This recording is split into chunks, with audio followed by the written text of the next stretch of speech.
Test, check. 1, 2, 3, mic.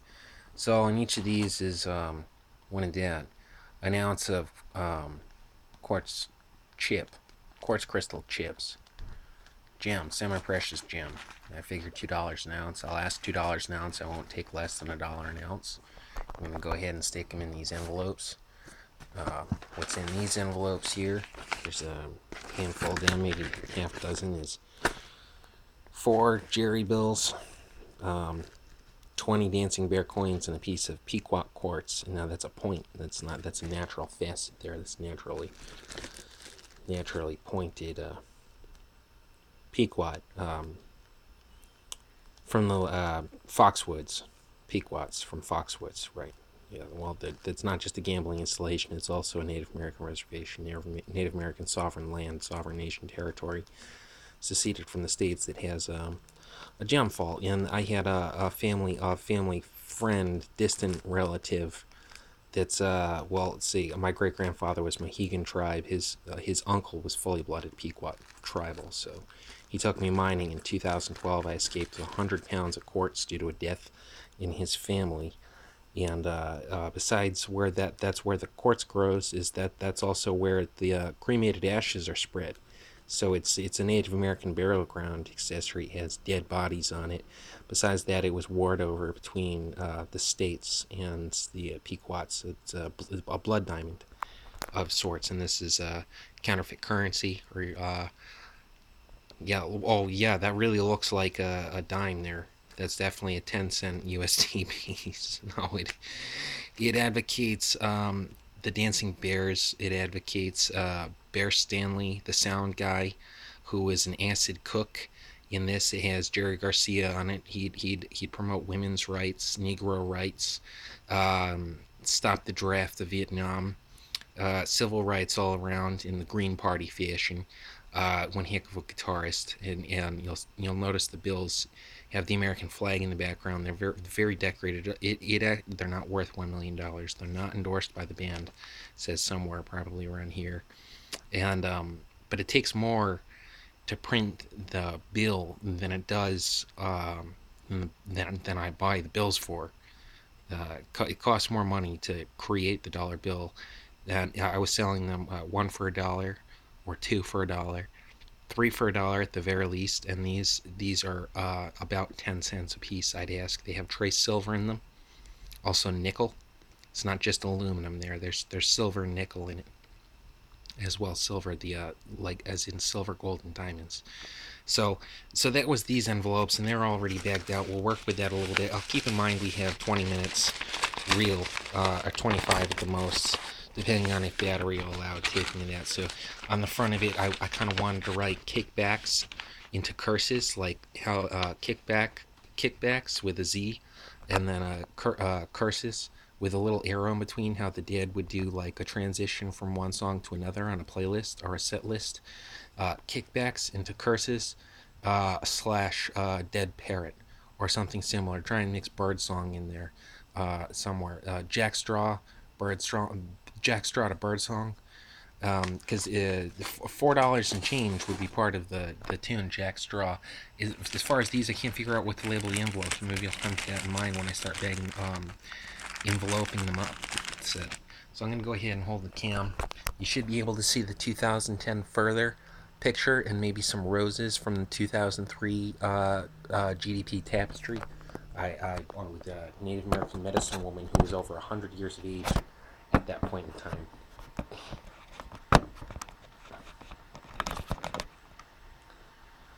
So I couldn't find much about this Jamaican lass.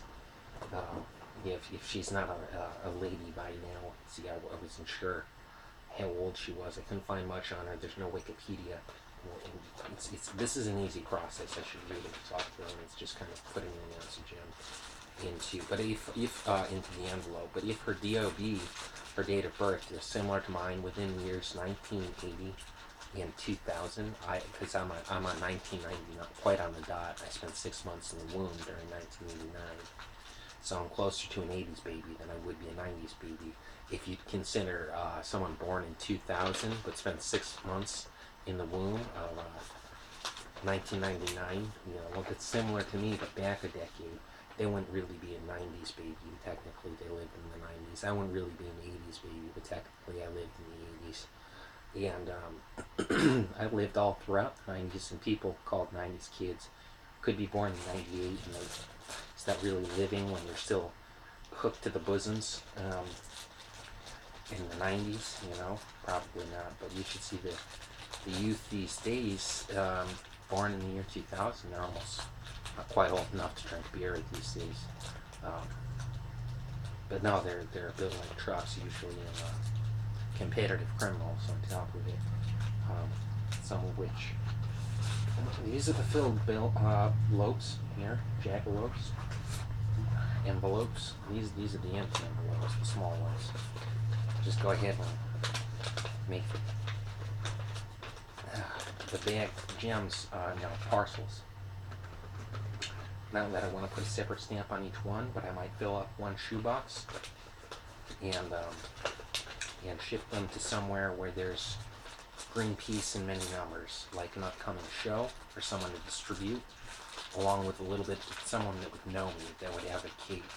I'll say, here you go, here's your kickbacks from Andy C., New London, New England, soda thing, because I do enjoy putting rounds in that can and frustration rather than taping myself in process of moving items for the mob, quote unquote. It's a quote from it means something deeper in American folk music. It's from West LA, the Jerry Garcia base. So I'd love to make it down to Jamaica. It'd be nice if Hempress Sativa could show up and play a show at Uncasville, Mohegan Sun, or maybe Capitol Theater, Portchester, New York, Garcia's Bar, East Coast, home of the Grateful Dead.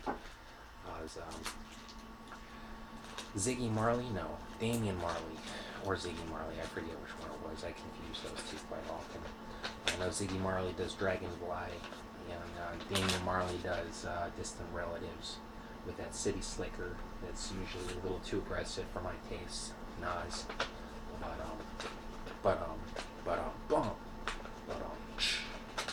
Not really. It's in the game. It's more like but I couldn't make the show because there was a little bit of danger in Haven that day during the Bob Marley's son concert in Haven. Yeah, I've been in touch with Damian Marley before since youth. So I was raised by not my parents, of course, but my dad was working with Jerry Garcia. And if you were to repeat that, I'd probably get your thumbs broken by bananas, whatever. Something similar. I'm not Italian, no, I'm not Sicilian either. No, I'm not even often in the mafia, I'm probably not. Poor, yes. A nigga poor boy, as Big Pen would say. That would be me. And I don't really advocate loving your brother, man. It's a little confusing. The whole sexual loving thing was for procreation in my mind, man. In his mind, so to say. So there's that, and then there was I guess James Taylor Gaia from Hourglass 97. Wretched disbelievers, wretched unbelievers. Forgive them, for they do not believe. You're not converting them. Forgive them. I was getting into, a nameless blood-tied family member, Sugar-E, being in cahoots with Jerry Garcia, Brent Midland, Bob Weir, Phil Lash, Mickey Hart, Bill Krusman, Bear Stanley, Melvin Seals, Buddy from New Riders, The Purple Sage. From 1987 to 1995, he has a worker, band member, temporary surrogate, or on-call band member for the Grateful Dead. So there was that, and then there was I Was Born, and my birth was announced to 600,000 people live, a live audience at a Grateful Dead show from one of the sound guys. While my mom was in labor with me in New London City. It's a Hollywood album now. It's no longer a bootleg. You'd still want to get the soundboards separate, and I'm not sure they sell the soundboards separate, but you can hear the soundboards on the regular, ordinary studio album, Hollywood album, whatever. It's a live recording. It's been remastered for Hollywood. It's called Wake Up to Find Out, and it's my birthday album. 329.90. Grateful Dead's Wake Up to Find Out. Nassau Coliseum in New York. And, so there's that, and then there's the life I lived afterwards. Growing up with Melvin Seals in small shows where they're not very rowdy like the Grateful Dead. It's the Jerry Garcia band. They're small shows. Jerry would play and they'd sing about gospel. They'd sing gospel mostly. Not traditional Catholic Christian gospel, but kind of a newfangled gospel for deadheads, or some sort of Christian type, non-denominational, spiritual something with some. It's very strange, to be honest, hearing it as an adult, but I fall into my youth and just kind of think it's the best in the world. And yeah, so there was JGB, and then there was Buddy took time apart from the New Riders of the Purple Sage, or continued working, and he needed some creative inspiration for another studio album or something. The pedal steel guitarist, Buddy from the New Riders of the Purple Sage, if you're not familiar with that, Jerry Garcia played with the New Riders of the Purple Sage in 1964, and ran into Buddy, and they became lifelong friends. Buddy is sick and bedridden, last I checked in. Of course, he's very old. He helped potty train me from infancy to, say, we took a break in 1995 for Jerry's funeral, and then there was the war, and he came around again, and we decided to follow him instead of him setting time out of his multi-millionaire-esque days, or a suspect for domestic terrorist narcotics distribution on a mass level, etc., or whatever, association with Garcia's crimes, etc. To help potty train me, teach me music and the ways of the world, maybe a little bit of birds and the bees, as well as changing my diaper or reusable cloth, etc. From ages probably 0 till 6, 6.5. He was right there in the family albums, as well as Keelan Garcia. And no, Monet's is off limits. Off limits. You get to see her from afar, but not to get too handsy with her. So, I'm older.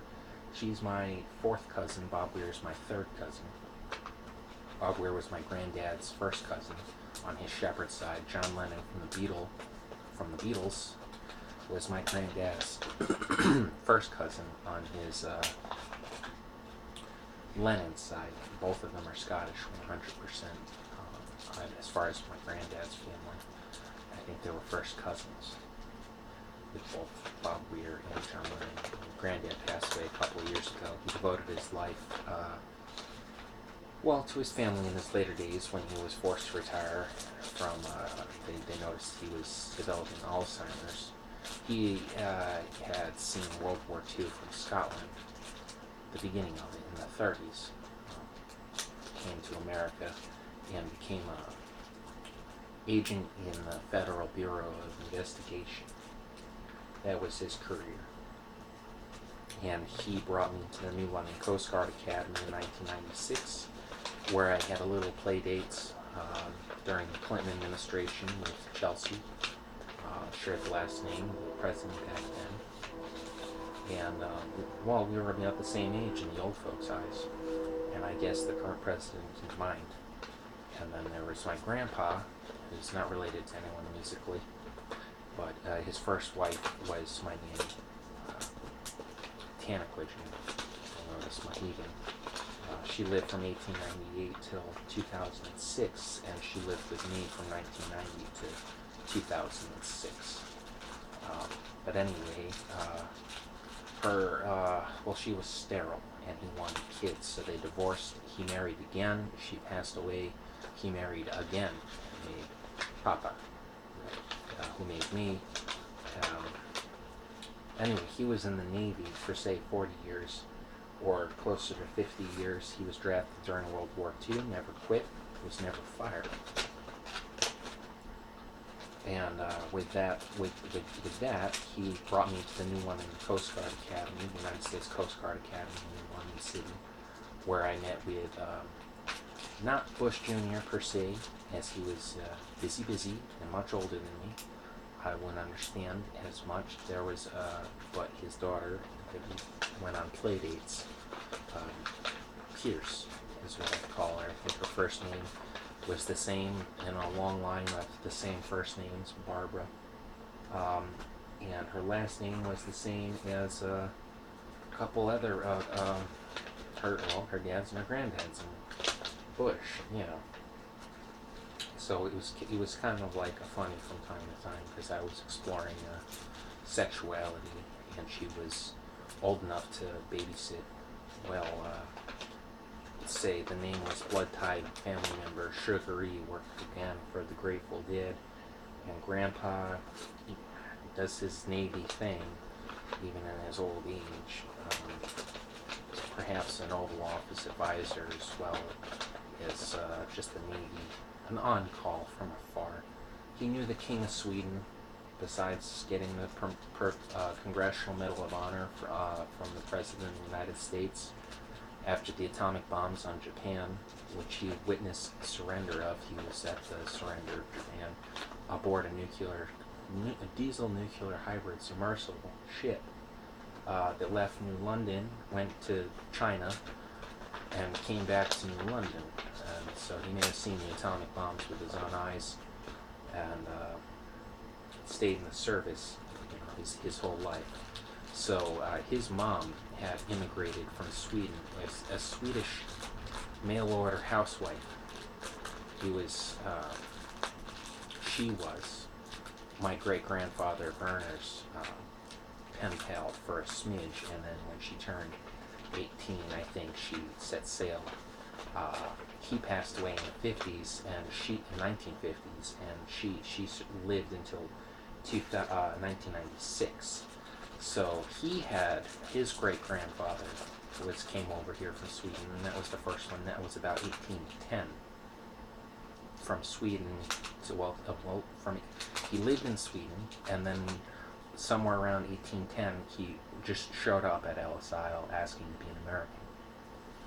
They changed his name to Gunsmith Jones, let him keep his last name Carlson, and he had Toole, who was a military man that was able to make Werner, who was older than Sarah by, let's say, 30 years. Anyway, so Werner made Silva made Ricky made me, and that's 6 generations of Swedish Carlson on the same 10,000 square foot in New London. Well, he went to El Sal, he didn't buy property in New York, he moved to New London 6 generations back, and say 1812, 1815, it really doesn't take, 10 years to get from New York City to New London on horse and carriage. But it does take maybe a year or so. So there was that, and I didn't know any of them. I knew great-grandmother Sarah for a bit, and then I lived with Silva for 13 years. Learning discipline, he got me into the junior Navy in 2003. And these were all ounces of quartz. It should be 1.5 pounds total. If we were counting, I counted them separately. There was 16 and 8. And next we'll work with a little bit of Jerry Bills. Anyway, so I've been looking for girls my age of similar stature. Whether or not I have pocket money available spending currently, spendable pocket money, I come from a prestigious, rich background, and I was born famous. I was rich for a long while, and then there was the bombs, and then there was give it all away. Give it away now. And the family gave everything away. And guess what? They built the towers. I don't know if it was the money the family. This is a different bag than the rest of them. We're just going to deal with that for now. I don't know where our dollars went exactly, but I'm sure management and accounting would. So there was my great-grandmother on the Swiss side. Her last name was Hoffman, like Albert Hoffman from Switzerland, the inventor of synthesized lysergic acid diethylamine 25 in Sandoz. And so she was Albert Hoffman's first cousin. They lived together as brother and sister for 30 years in Switzerland. And I lived with her for 18 years in America, or should I say, America. As if we really should be advertising for more those who don't live here to go ahead and check it out. I mean, babies need to learn America, America, America. Yeah, just because my experiences after the war were, well, when we're still in the Great Depression of World War III, I suppose, or at least the surprise it had. But my family, specifically me, into Great Depression.